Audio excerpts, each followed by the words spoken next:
सामग्री की कमी नहीं, लेकिन वो मेरे किसी काम की परे है ना। अंत भला तो सब पढ़ते हैं, खेती करते हैं, किसी से मैं पूछता हूँ कि नौकरी क्या करते हैं, पैसा कमाना, पैसा काय कमाते हो तो जीवन निर्वाह कर लो। मैं कहता हूँ जीवन निर्वाह किस लिए करते हो, कुछ नहीं होगा। एक बड़े पदाधिकारी से मैंने पूछा कि आपके जीवन का उद्देश्य क्या है, कुछ जवाब उसको नहीं समझ में आया, निरुत्तर हो गया।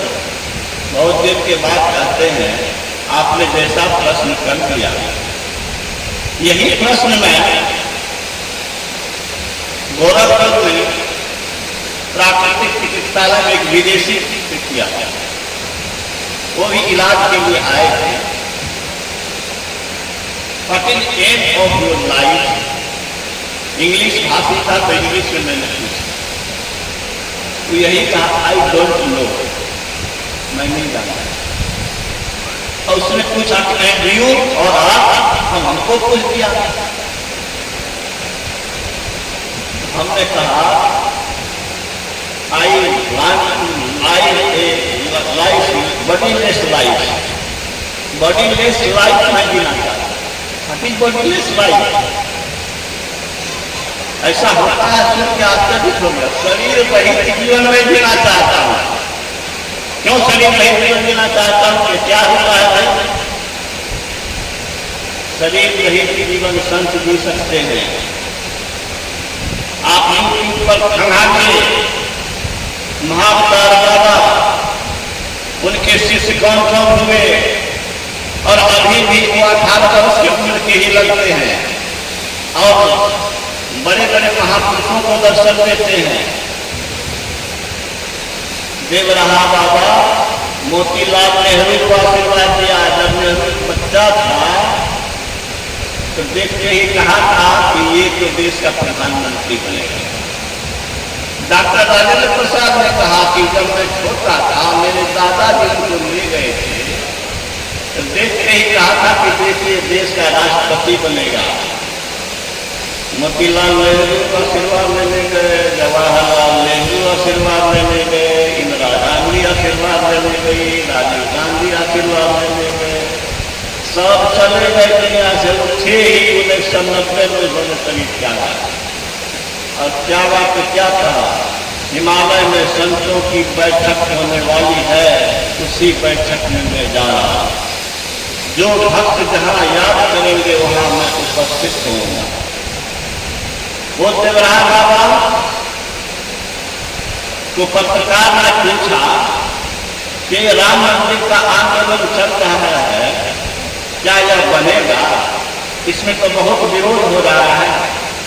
तो जानते हैं उन्होंने क्या कहा, बनेगा, कोई भी नहीं हो। आप यूट्यूब पर देख सकते हैं उनका इंटरव्यू, वक्तव्य पढ़ने सुनने की बात नहीं है, वक्तव्य आप वीडियो में देख सकते हैं। कोई बाधा नहीं है, ये सब मिल करके बनाएंगे। ढांचा जब मिला था तो कितना हंगामा हुआ था देश में, कितने मंदिर टूटे थे खिड़की में,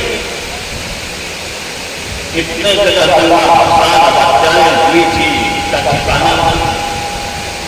लेकिन वो 20 वर्ष पहले कहा दिया कि मंदिर बनेगा, अच्छा से बनेगा।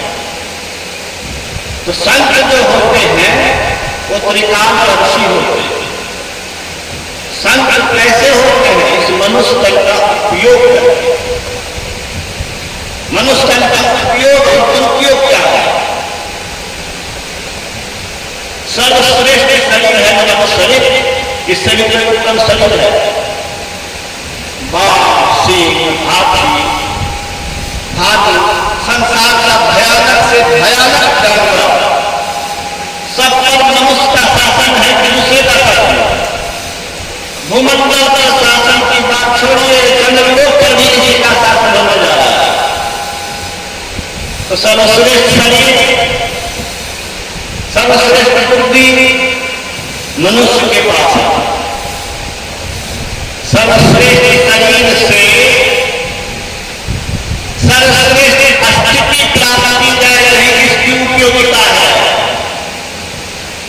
ठीक है, सबसे अच्छा शरीर, वैसे सबसे अच्छी कमाई करें और सबसे अच्छी स्थिति में अपने को ले जाए, यही ना इसकी उपयोगिता है। तो सबसे अच्छी स्थिति किनकी है? किनकी है?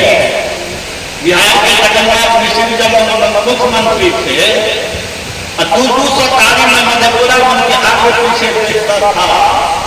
वो गए थे जबरहा बाबा के पास 1980 ईस्वी में, तो मचान का पैर लटकाया था। दिनवार एक पत्रिका मासिक होती थी, उसमें इसका सिर पर उसका पैर था और उसको वह फोटो में दिया था, पत्रिका में दिया था। जिसका चरण भी अपने सिर पर रखने में गौरव मानता है, आखिर क्यों मानता है जरा समझिए। जिसके आगे पीछे से कोई बात आता था। तो सृष्टि में ईश्वर से, ईश्वर के जो प्रतिनिधि हैं, ईश्वर के जो सगुण रूप हैं, वो संत हैं, उससे बड़ा कोई नहीं। देवी देव समस्त परम प्रभु में करे निवास कहता है संत संत। सवेरे भी मैंने कहा था कि संत तो भगवान से उधार करते हैं कि भगवान राम का ऐसा बंदा सुनाना, भगवान विष्णु का वह अवतार है ना, क्यों आए? सनक सनंदन सनक कुमार ऋषि हैं, उनको उसके द्वार पर जय मिलन होता है कि अभी आराम कर रहे हैं, अभी आप रुकिए, पहले पूछेंगे। उनको क्रोध आ गया कि भगवान विष्णु तो हमको पूछते हैं और इसका द्वारपाल का यह हिम्मत कैसे हो गया कि हमें रोक दिया। कहा तो इस लोक में रहने के लायक नहीं है, मैं तुझे साथ देता हूं, तुम राक्षस हो जाओ।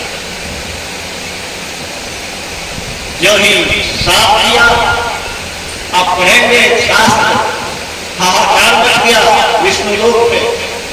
दौड़े दौड़े भगवान विष्णु आए और कहा मुनिवर आप शांत हो गए, आपने जो किया अच्छा किया, लेकिन तब तक अब क्रोध शांत हो गया है ऋषिवर का।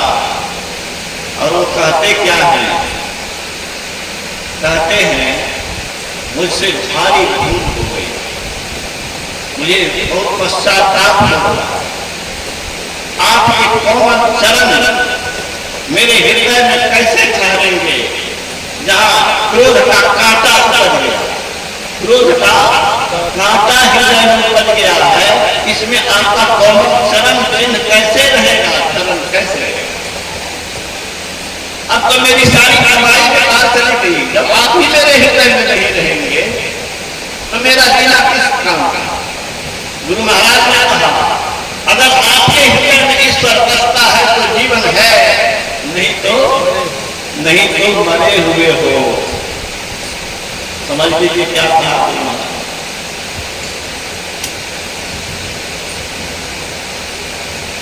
इतना भी कह रहे हैं तब भी वो सनत कुमार ऋषि जो संत कहते हैं हमसे तो भूल हो गई, आप कृपा करके क्षमा कर दीजिए। भगवान विष्णु कहते हैं नहीं, आपका वचन मिथ्या नहीं हो। संत वचन कैसे मिथ्या हो सकता है? इनको तो राक्षस जोनी में जाना ही पड़ेगा। और आपके जैसा आदमी, पुरुष, महापुरुष अगर इनको दंड नहीं देगा तो दंड देगा कौन? आखिर डिसिप्लिन व्यवस्था होगी कैसे? इसीलिए इसको ये साथ भेजना चाहिए। कहता कि नहीं, मैं आपसे निवेदन करता हूं कि इस पर कृपा करें। तो भगवान विष्णु ने कहा कि बोलो जी, तुम कैसे उद्धार चाहते हो? 3 जन्म तक अगर दुश्मनी करो हमसे तो तेरा उद्धार हो जाएगा, नहीं तो 7 जन्म तक भक्त बन के रहो तब उद्धार हो जाएगा। एक भाई ने कहा, छोटे भाई ने कहा,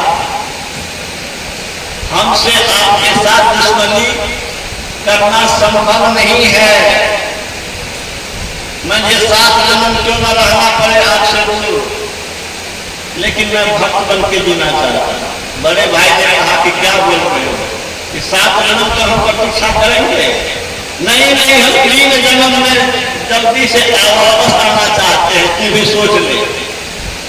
3 जन्म में ही हम लौट के चले आवे, चाहे हमको दुश्मनी क्यों न करना पड़े। वो दुश्मनी किया है रावण और कुंभकर्ण, कंस और शिशुपाल और हिरण्यकश्यप और हिरण्याक्ष। वो जय विजय ही सात्विक हुआ भगवान का द्वार, किसके कारण?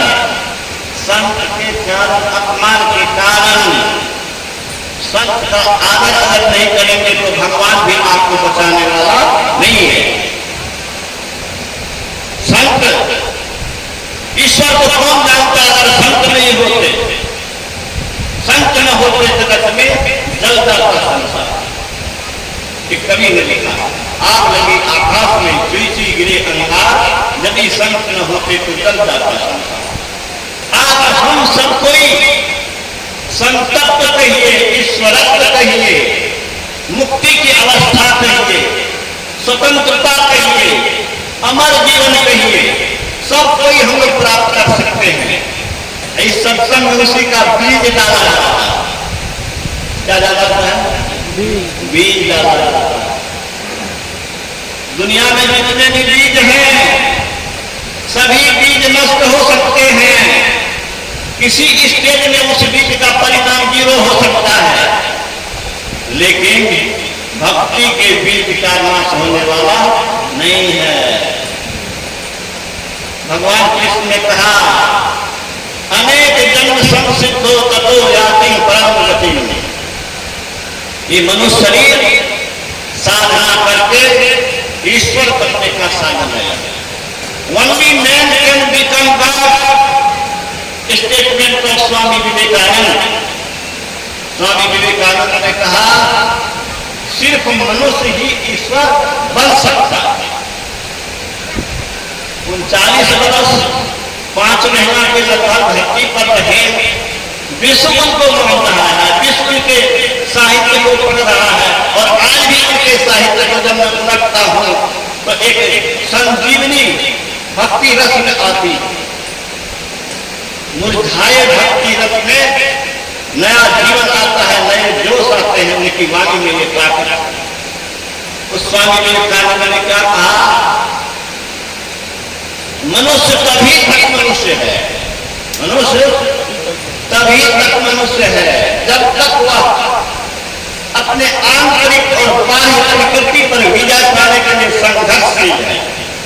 Man is so long man he is struggling to rise above the nature both internal and external।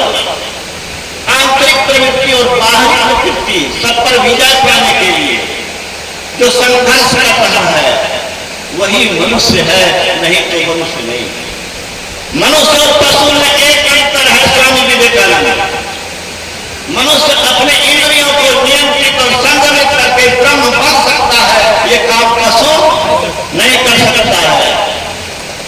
पशु ये विचार सकता है कि ईश्वर भी होता है, ये प्राण कहाँ जा सकता है?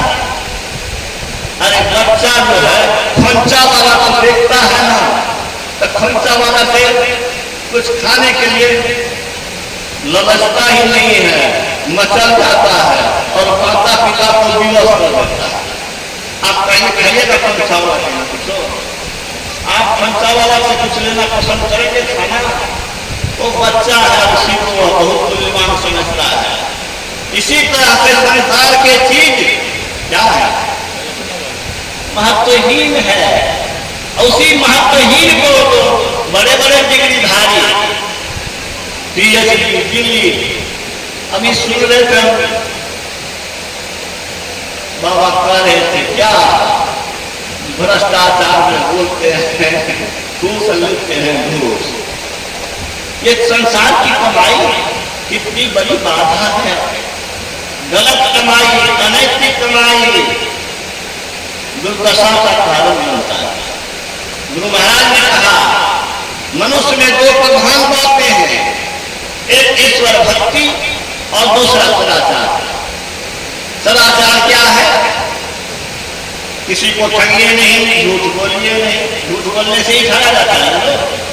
तो झूठ बोल रहे हैं आप, किसको धोखा दे रहे हैं? कहिए। नर रूप में नारायण है, सृष्टि के कण कण में नारायण है, सृष्टि के हर आदमी में नारायण है। प्रत्येक जीव अव्यक्त ब्रह्म है। कौन कहा? स्वामी विवेकानंद ने कहा प्रत्येक जीव क्या है? अव्यक्त, छिपा हुआ है उसमें ब्रह्म। और परमात्मा को प्रकट कर लेना ही इसी जीवन का लक्ष्य है। वही तो भगवान राम ने उपदेश में कहा।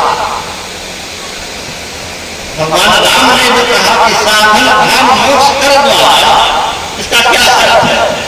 ये मोक्ष का साधन है शरीर। हम लोग अंत में आरती गाते हैं, आरती कर्म मंदिर में कीजिए। हम लोग मंदिर में पूजा करने जाते हैं, मंदिर में पानी चढ़ाने जाते हैं, है ना? ये शरीर परमात्मा का दिया हुआ मंदिर है, इसको समझते नहीं। गुरु महाराज ने क्या कहा? ये शरीर शिवालय है। क्या है? शिवालय है। जिस शिवालय में बाहरी लोग जाते हैं पानी चढ़ाने के लिए, मैं उसका आलोचना नहीं करता हूँ, वह भी अच्छी भक्ति है, श्रद्धा एक बड़ी चीज है, लेकिन वो भी कीजिए और मोटी भक्ति के साथ महीन भक्ति भी कीजिए। लोअर स्कूल के पढ़ाई से काम चल गया क्या? और जितना भी पढ़ा उसको उतना लाभ होगा। तो प्रारंभिक भक्ति भी कीजिए और आगे की भक्ति कीजिए, बाहरी भक्ति भी कीजिए और आंतरिक भक्ति भी कीजिए। आंतरिक भक्ति प्रारंभ राजयोग में आज्ञा चक्र से शुरू होता है। विहंगम बात किसको कहते हैं? इसको मीन बात नहीं कहते हैं। और एक टिपिलक मार्ग है जो नीचे नीचे के चक्रों से ऊपर आता है। हम लोग उसकी कला भी जानते हैं। उसमें प्राण जाने की भी नौबत आती है, बहुत कष्टकारक है। वह सबसे होने योग्य नहीं है। राजयोग सबसे होने योग्य है। राजयोग में क्या हुआ है?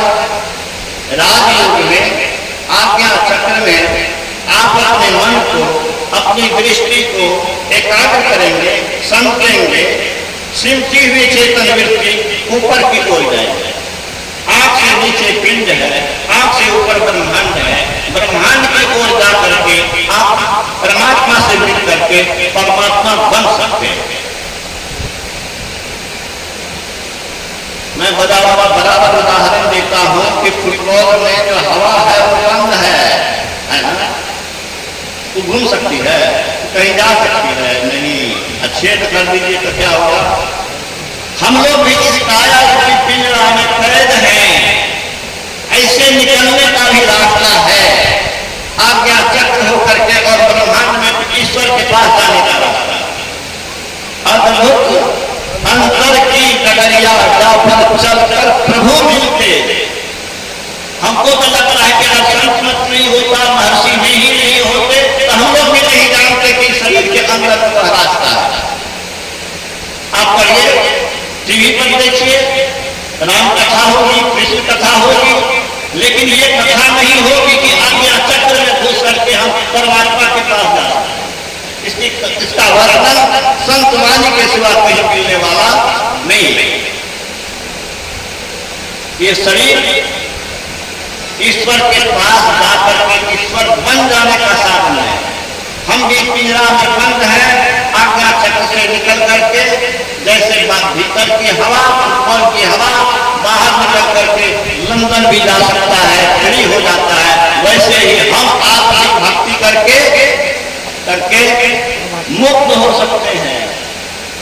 भगवान बुद्ध कहलाए न भक्ति करके, एक बार महावीर बहुत बड़े प्रतिष्ठित व्यक्ति हुए, कौन नहीं जानता है, बुजुर्ग लोग उनके विद्यार्थी रहे हैं। एक बार उन्होंने कहा विश्वेश्वरी बाबू आप किस पार्टी में हैं? वो तो राजनीतिक व्यक्ति थे। मैंने कहा कि सर मैं तो बुद्ध की राह पर चलने वाला हूँ। मैं मानता हूँ कि सत्ता और सिंहासन में कोई लज्जत नहीं है। क्या मानता हूँ? सत्ता और सिंहासन में कोई लज्जत नहीं है। हमारे शिशु हुआ जाते थे, वो कहते थे कि बिहार के कभी मुख्यमंत्री श्री कृष्ण सिंह थे, जब वे अंतिम अवस्था में थे, देह में पीड़ हो गया था, रूम बंद करता था, नाक पर कपड़ा बांध करके ढांप करके तब उनके पास गए। बोलिए तो मुख्यमंत्री बनने से क्या मिला? जब अंतिम में ये जो दशा ही हुई है तो उस चीज को पाने के लिए व्याकुलता क्या? तो मैंने कहा कि मैं तो बुद्ध की राह पर चलने वाला हूं सर। और आगे मैंने कहा, क्या कहा कि अगर वो सत्ता और सिंहासन को नहीं त्यागते तो जीवन भर चक्रवर्ती सम्राट रह सकते थे, लेकिन अन्य राजकुमार की तरफ राजगद्दी भोग करके सरगर्म गए होते, उसका नाम लेने वाला संसार में कोई नहीं होता।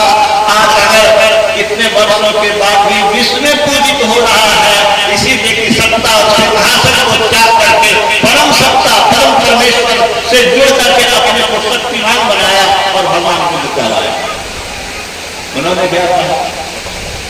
उन्होंने कहा कि आप तो 2500 वर्ष पहले की बात करते हैं श्री बाबू, मैं इस जमाने में कहता हूँ गांधी जी चाहते तो प्रधानमंत्री राष्ट्रपति कुछ भी बन जाते, लेकिन उन्होंने सत्ता को नहीं देखा, इन लोगों को बना दिया, नेहरू को बना दिया, राजेंद्र को बना दिया।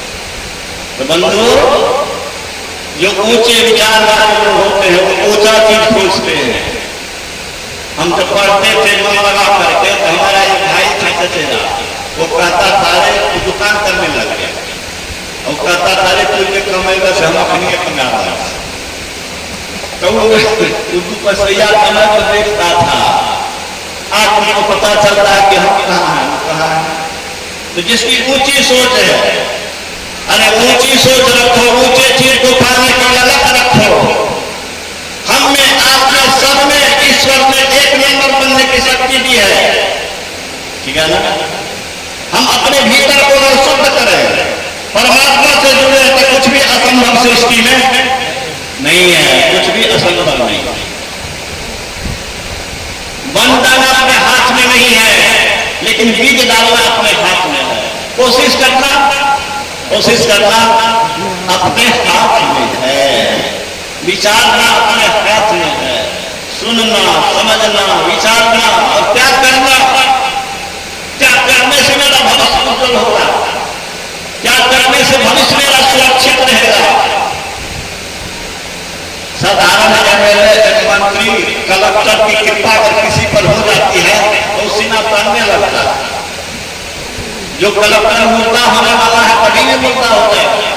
गोपालगंज के डीएम को गोली मार दिया था ना, प्रधानमंत्री को गोली मार दिया है इंदिरा गांधी को, राजीव गांधी का बड़ी चिथड़ा हो गया ना।